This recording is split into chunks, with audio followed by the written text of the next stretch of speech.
Então vamos lá. O rotor de cauda de um helicóptero é montado na extremidade livre da seção de cauda e é composto por uma caixa de redução de massa 48 kg e 3 pás de massa 5 kg cada. O centro de gravidade de cada pá está localizado a 250 mm do centro de giro do rotor.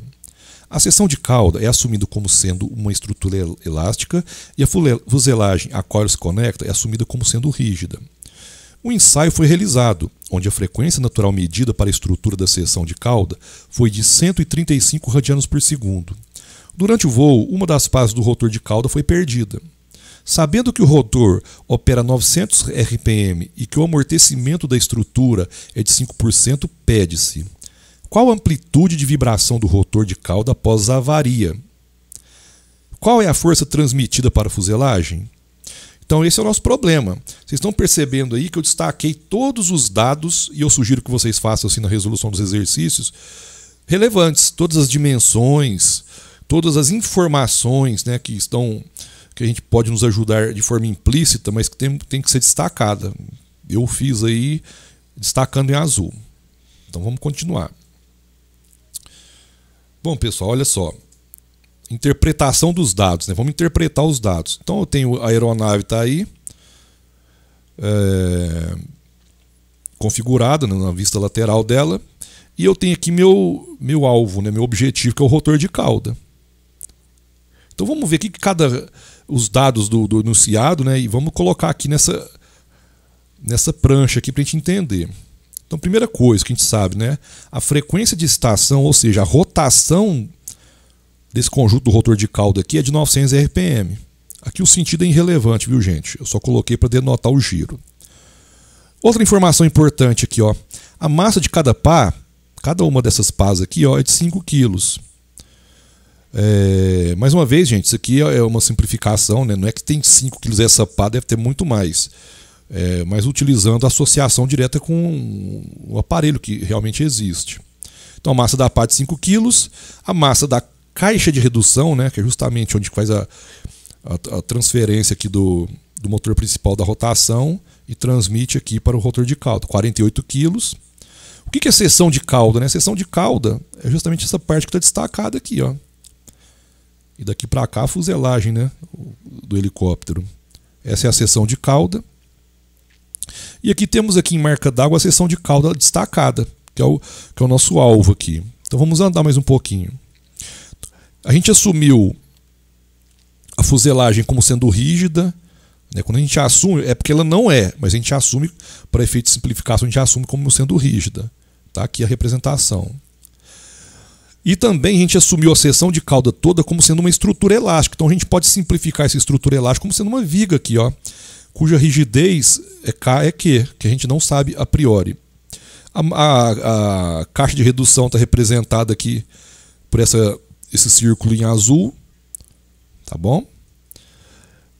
Aqui, só para denotar, aqui é uma estrutura elástica, ou seja, essa seção de cauda ela vibra, então ela foi simplificada para uma estrutura elástica, uma vigazinha, tá bom? E sabemos também que foi realizado um ensaio na seção de cauda e a frequência natural medida é de 135 radianos por segundo, ok? Bom, falou também que cada pá, o CG dela é distante do centro de giro de 250 milímetros. É uma informação importantíssima essa aí. E o que a gente quer, né? Todos os dados a gente já conseguiu interpretar. O que a gente quer? O item A, ele quer que nós calculemos essa amplitude de vibração. E o item B quer que calcule a força que essa vibração transmite para a fuselagem. A seção de cauda vibrando, ela vai transferir uma quantidade de força aqui para a minha fuselagem. Então é isso que a gente quer trabalhar aqui, calcular, descobrir.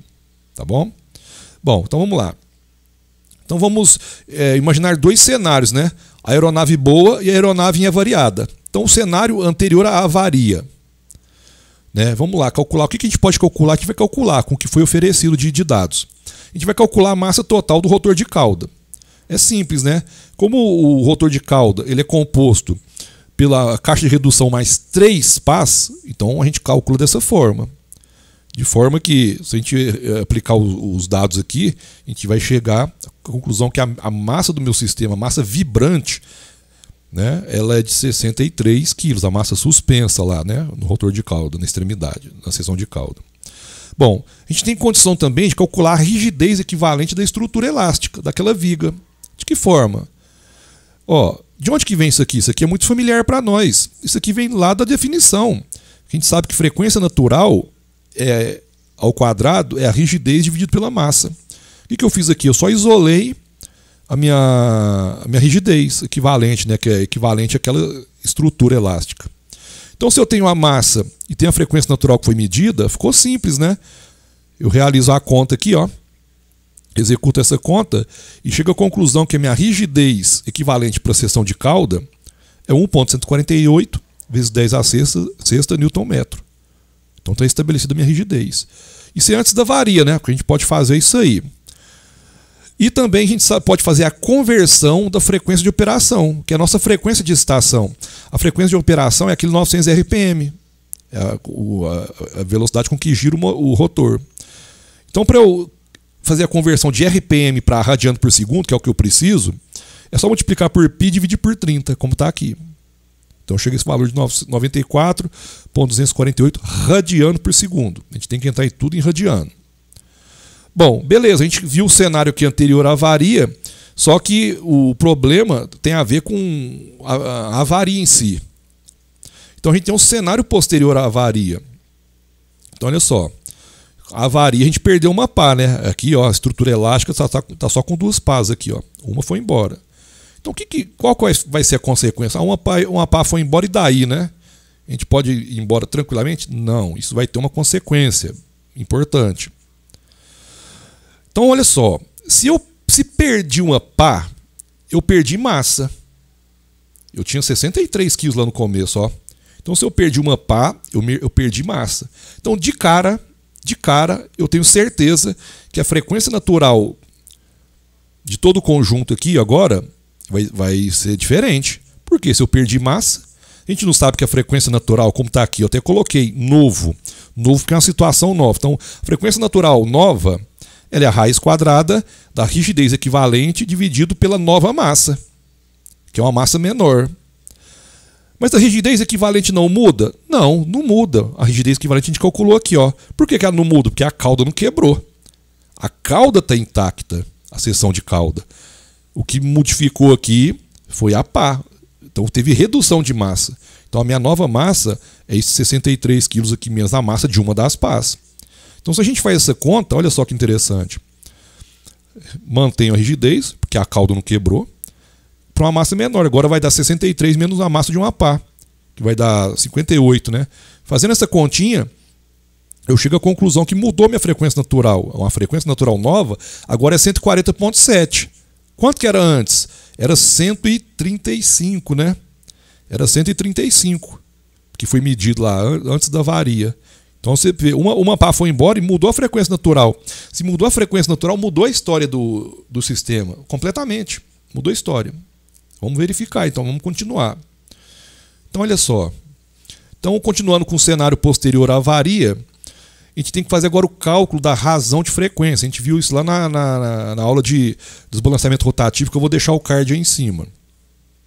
Tá bom? O que é a razão de frequência por definição? Nada mais é que a frequência de excitação pela frequência natural.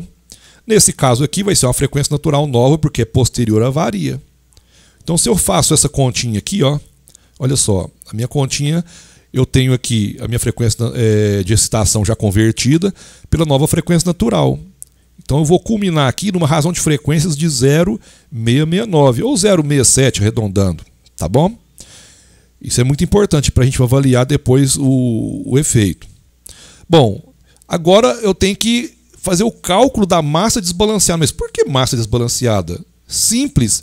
O meu conjunto, que inicialmente estava equilibrado, com 3 pás equidistantes do ponto de vista angular, estavam axes simétricas. Se eu perdi uma, eu tirei essa axe simetria do sistema. Então eu desloquei o CG daquele conjunto para uma outra posição.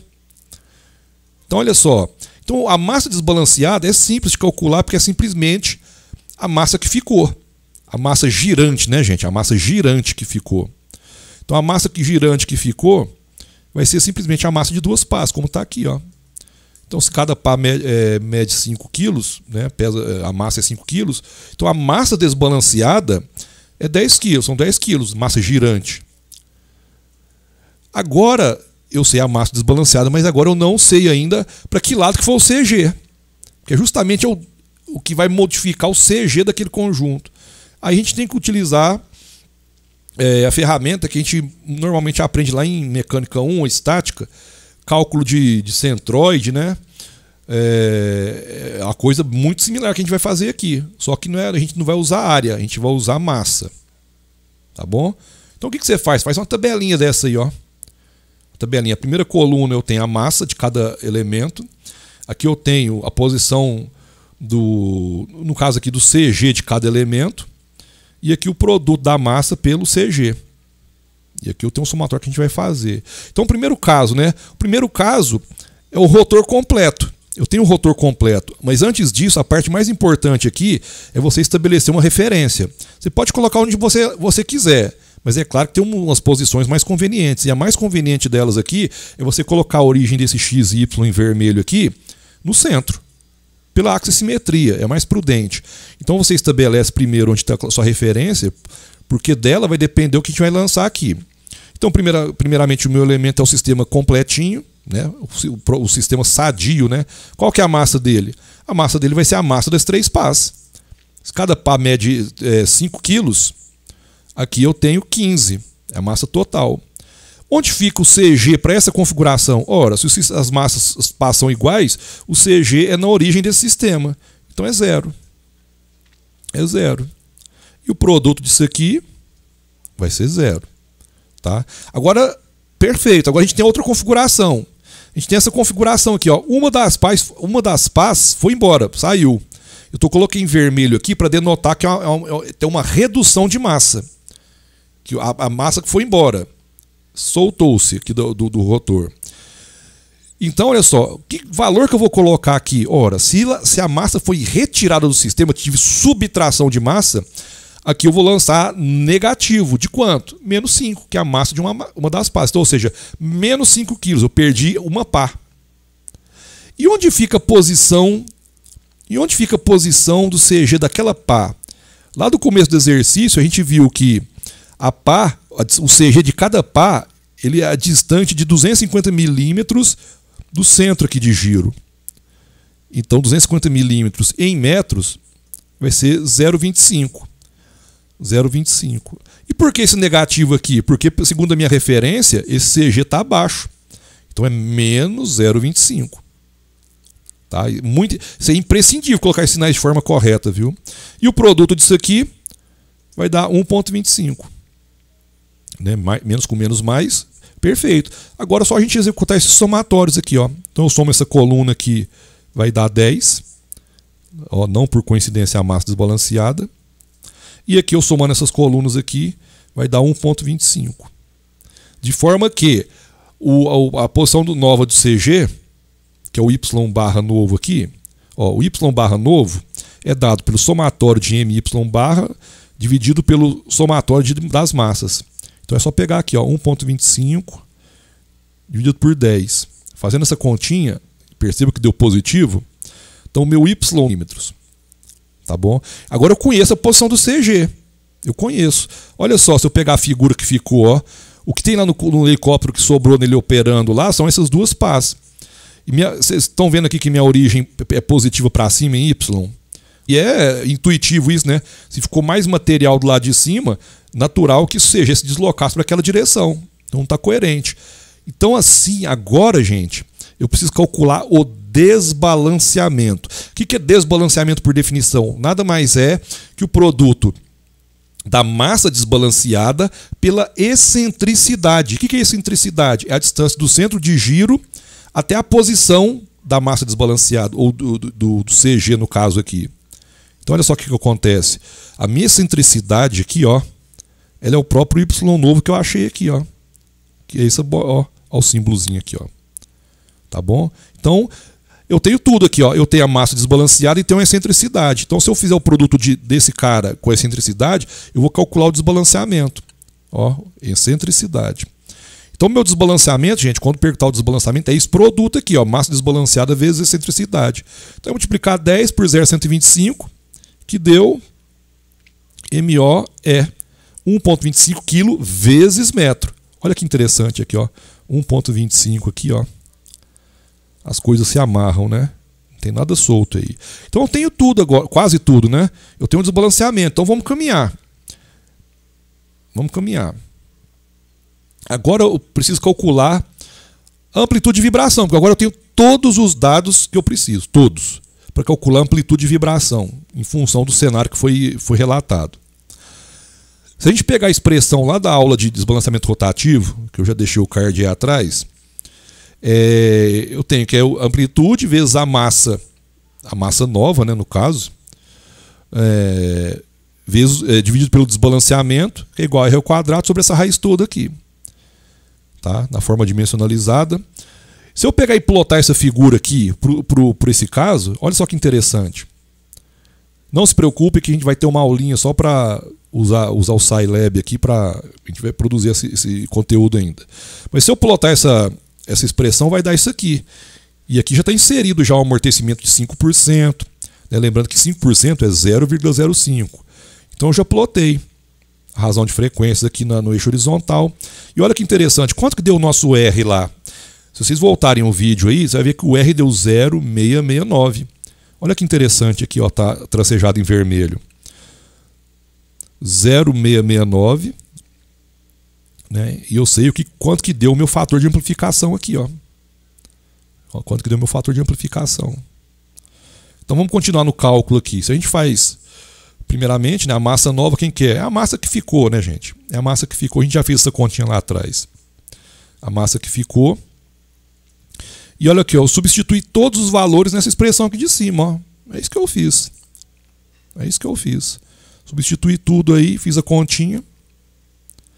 E eu chego à conclusão que em metros dá 0,0139 metros, que multiplicando por 1000 dá em milímetros. Nesse caso aqui, se colocar em milímetros, que é mais fácil de a gente intuir sobre o tamanho que deu, né? Então a amplitude de vibração é de 13,9 milímetros, quase 14 milímetros de vibração. Quase 14 milímetros. Está entendendo?